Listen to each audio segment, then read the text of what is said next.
Hey everybody, it's Karen with Food and Family. I am making a dish today that I am taking up to a family member's house so I can see my niece and nephew-in-law that came in from Montana to visit. They're who we're going to go visit later this year. And so they're at their mother's house, and I wanted to fix a meal for them. I didn't want them to have to cook, and I just want them to visit, and I want to visit with them. So I have got some country style pork ribs. Looky here. Aren't they beautiful? I've got 2 packs. Now, I've salt and peppered both sides, and that's all I'm going to do to these right now. But I have some flour that I'm going to lightly dredge them in. And this is the dish. I'm going to brown them up. We're going to make some gravy, and it's just going to simmer until they're just falling off the bone. So I've got my oil going in my new cast iron Dutch oven. I'm enjoying this thing. And as soon as it gets hot, we're going to get these ribs in there. But I'm going to go ahead and start dredging them. And you know what? I think I'm just going to use my hands, so y'all have to forgive me. I'll have to go wash my hands. So I'm just lightly dredging. I'm not looking to fry them. I just want to get a little brown. And y'all, some of these have a little fat cap on them, and that's okay. I want that fat to render into this dish and give it some more flavor. My son, Brandon, whom y'all have seen with me, sent me this. He says, Mama, you've got to try this. And he sent me pictures as he made it. And so I thought this would be a good dish that I could take up to them today. It's something that is going to simmer a while. And so I've got plenty of time. I'm starting early, and I've got plenty of time to let it simmer until dinner time. We'll make some mashed potatoes to go with it, and I'm not sure what else. You can serve this over rice, whatever you choose. All right. It's getting hot, so we're going to put these in. I don't know if I can get them all in at the same time, but it doesn't matter. All we're doing right now is browning. So I'm going to start with 1 package of 3 and brown those, and then I'll brown the other package. So y'all give me a minute and let me go wash my hands, okay? Okay, I'm going to get these browned up. I'm just looking to brown them on all sides, and I'm going to get this other set browned up, and then I'm going to come back and I'm going to show you what we're going to do next, okay? Okay, I'm taking the last of these up out of the skillet. Now looky here. What a beautiful plate of these country style ribs that we have. Looky there. Now, I'm going to set these aside. I think I'll just set them right here. And we're going to get our vegetables cooking. But I want to tell you, and I forgot to tell you earlier, your flour that you're used to do your meat with, don't throw it away because we're going to make a roux. Okay? So I need some onions and some peppers, garlic. Oh, this is going to be so good. Now, I have a few onions and that I had in the freezer, and I want to finish them up, but I don't think it's going to be enough. It's still hot, y'all. So we're going to probably cut up some more. And I've got some peppers from a dish that I made the other night. Now they're just cut into strips. They're red, green, and orange, but it doesn't matter if they're in strips, and I'm going to throw those in there. And y'all saw me put these up in the freezer, or maybe you didn't. I told you I was going to. They're just cut into little dices, little cubes, and I'm going to throw a handful of those in there. Yeah, we want to give this some flavor, and this is how we're going to flavor it. But y'all know that I love my jalapenos. And they taste, I promise you, just like a jalapeno, but they don't have the heat. And if you like the jalapeno but don't like the heat, see if you can find some of these. Now, for me here in Alabama, they're not easy to find. So I'm going to throw a nice handful of those in, because y'all, I've got a bunch more growing. And I've got a cube of garlic, and then this equals about a tablespoon. I'm going to throw that in there. But I want some more onion. I have another onion ready to cut up. So I'm going to cut this onion up and put it in there.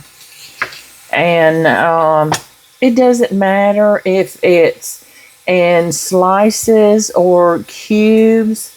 Now, if I can get this peeling off, I'm going to. But we just want to get it in the pot. So I think what I'm going to do is, you probably can't see what I'm doing. I'm going to cut it this way. And I'm not going to worry about cubing it. It doesn't matter, like I said. I just want to get it in this pot. So what I want to do is, I'm going to salt and pepper it. And you know, salt's going to sweat out those onions. I'm going to put some pepper in it. Put as much as you like. I'm not going to tell you how much. Put it to your taste, because your taste may be different than mine. Oops, there's a broccoli got in there from something else. You know what? Let's leave him in there. He might be good, right? That came in from my other dish. All I want them to do is sweat those down. And I'm not looking to get, you know, they're not fried. They're not looking to get a lot of color on them. I just want to sweat them down so we can make our roux. And we're going to leave that in there while we make our roux. And I'm going to show you how to do it. So let me get this cooked down, and I'm going to come back. And I think you can see down in this pot. And you can see when I come back how we've cooked these down. So y'all give me just a minute, okay? Okay, so I've got these vegetables. They've gotten tender. I don't want them to disappear into the dish. But, and yeah, I didn't tell you earlier, don't leave the oil that's in there from where you browned your meat. And don't worry about those brown bits. These vegetables sweat out enough that they've already loosened those brown bits on the bottom of my pot. That's just added flavor, y'all. Okay, so right now, I am going to add some butter. Okay, so let's get some butter. There's still some oil left in here, but there's not a whole lot. And I wanted to add some butter to go along with it. You know, butter just gives it a little more flavor. Then we're going to add some of this flour back in. This is what we floured the meat with. And I'm going to put, yeah, I'm just going to eyeball it. Now, when you're making a roux, a gravy, it's equal parts oil, or whatever your fat is, oil, butter, or whatever, and flour. And it's usually double or more the liquid. So we're going to try that. Let's start with that.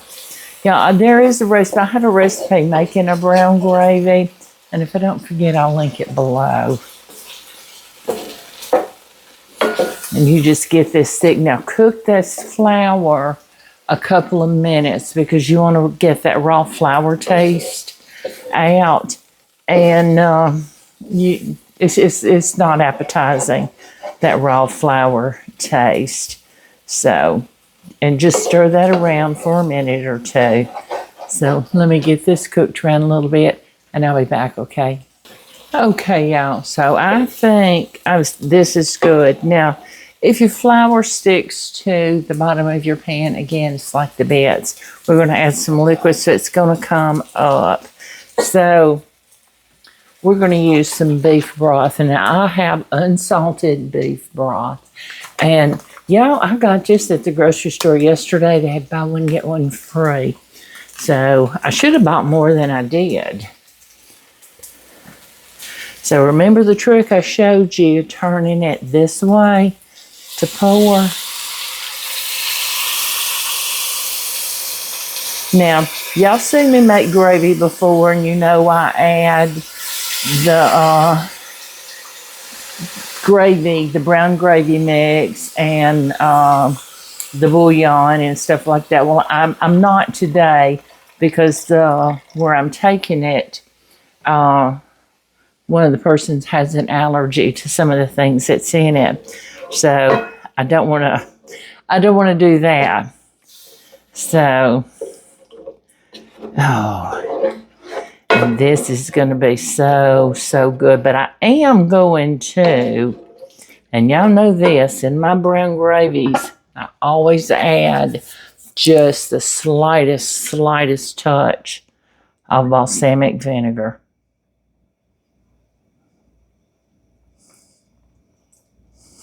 Whoa, and that was probably too much, but it'll be okay. It just gives it a depth of flavor that I just can't describe. It deepens the flavor to it.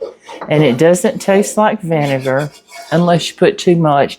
But I don't think I did. Started out with a little bit of broth, and I'm going to add some more. I must not have cut all the way. It didn't, y'all. Okay, so what I'm going to do is I'm going to let this gravy, I'm going to get stirred around a minute. And if I think I need to add some more broth, I will. And then I'm going to slip this meat back in here.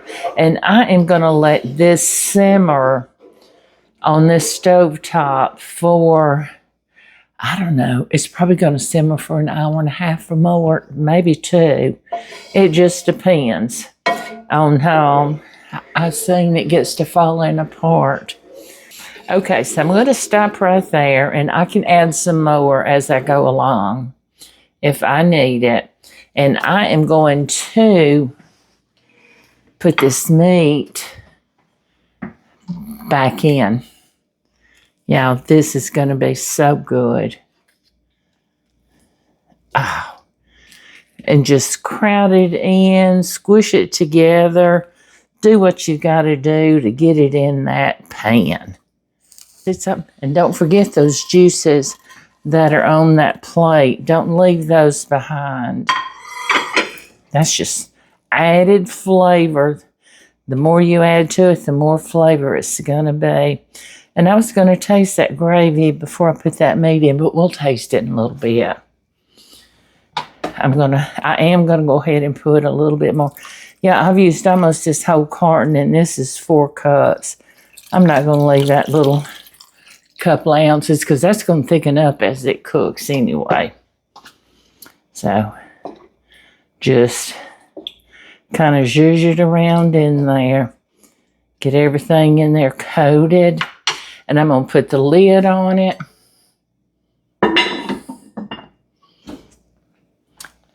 And as my granny would say, we're going to let it sleep. And so I'm going to turn the heat down. I'm going to get it up to a simmer, and then I'm going to turn the heat down just as low as I can get it while it's just a low simmer. And then I'm going to be back later and show you what this all looks like, okay? Yeah, I've decided to add a little more seasonings than what I put in there with the salt and pepper. And the salt and pepper is great, but I decided I wanted to add a little more oomph. Now, I've got some of this. Y'all have heard my Brandon, when he's been with me, talk about it, slap your mama. Now, I'm not going to add a whole lot because it is spicy. So I think I'm going to add about a teaspoon, and I'm not sure the ones I'm carrying it to if they like heat or not. So I'm going to add that. I'm going to add about a teaspoon of paprika and just a little bit of chili powder. I'm not making chili. It just puts something in the background, so y'all don't judge me. I know you won't. And even though I put garlic in there, I'm going to add some garlic powder. I'm going to put the same, about a teaspoon of garlic powder. And I also, with the onions, same thing. We'll put onions in, but I want to put some onion powder. And y'all notice I'm using powder. I'm not using salt because we've got the salt. And although this is unsalted broth, we're going to taste this later to make sure that we do have it seasoned enough with salt. So I'm going to stir this around just a little bit, get that mixed in, and as it cooks, it's going to get all through there. So I think that's going to give it some good flavor. Anyway, okay, we're going to come back later. We're going to taste that for the seasonings, and we'll adjust anything we need to then. All right, I'll see you in a few minutes. Yeah, this is ready. This has been simmering. I let it simmer about 2 hours and 45 minutes, and it is falling apart tender. Now, I don't know how much you can see from there. Look at that. Let me see if I can hold it up for you. I need Pop here, but he's not. Okay. Look here. Can you see in that pot? Look at there. And all that sauce and that gravy. Now, I'm going to let this sit here until we are ready to go. And it'll be a little bit. And it's just going to sit here and get more and more tender in this hot liquid. But when I get there, I'll just put it on the stove and heat it up. And I'm going to serve it over mashed potatoes and with some green beans and some rolls. And I think we're going to have a delicious, delicious supper. But I appreciate each and every one of you for joining me today. And I certainly hope you'll come back, because I certainly enjoy having every one of you in my kitchen with me.